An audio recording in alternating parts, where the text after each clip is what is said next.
Shakur Stevenson is the most feared and most ducked fighter in the lightweight division, and I told y'all this. Frank the Ghost Martin is letting us down, man.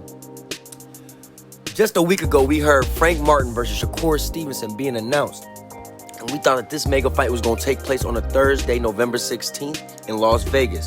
Well, it turns out Top Rank sent over the contract over to Frank Martin so he could review it and look at it, and a day later he turned it down. He didn't like what he saw. I don't know why, but he turned down the offer, and he will no longer fight Shakur Stevenson. I just don't understand why Frank Martin is making this decision, y'all. My thing is, Frank Martin is 28 years old. He's 18-0 with 12 knockouts. He's a really good fighter, but he's not getting any younger. He hasn't really fought any big names. This was going to give him an exposure. Even though I had him losing this fight relatively easy, I think he would have shown people that he's still a really good fighter. I don't think that would have been the end of Frank, even though he would have lost to Shakur. But with him turning down the fight, he goes down the list of all the other names of the fighters that are ducking Shakur Stevenson. Gervonta Tank Davis, Devin Haney, and now Frank the Ghost Martin. The truth of the matter is, most of these fighters are just avoiding Shakur Stevenson because they know he's the best, and when it's their time to get in the ring with him, it's going to be an ugly day for them.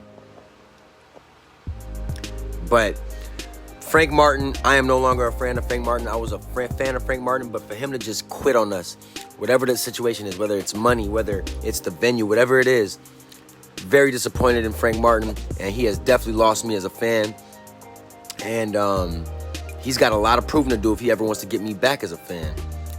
This was a big opportunity for Frank Martin. You know, Derrick James and his fighters have not looked good recently. Anthony Joshua looked terrible. Spence looked terrible. Frank Martin was the one fighter in Derrick James's stable that was supposed to put the lifting on the team.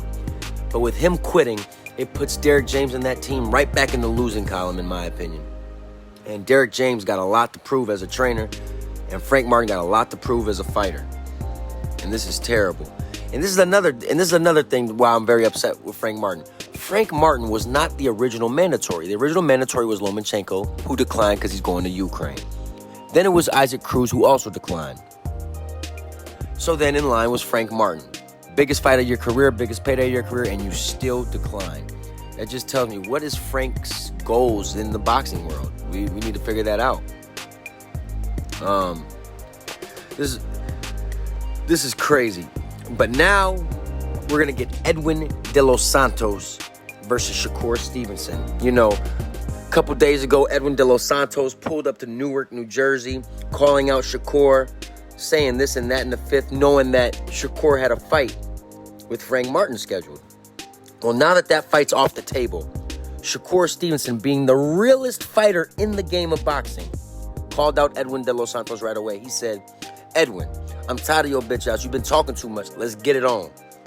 Edwin is next in line to be the mandatory. If Frank calls out, I think we're going to be getting an Edwin De Los Santos for Shakur Stevenson. And mark my words, when that fight happens, Shakur going to put a stopping to that boy. I say he stops him late. Edwin makes too many mistakes. He's a good fighter. He can punch, but he's not ready for Shakur Stevenson.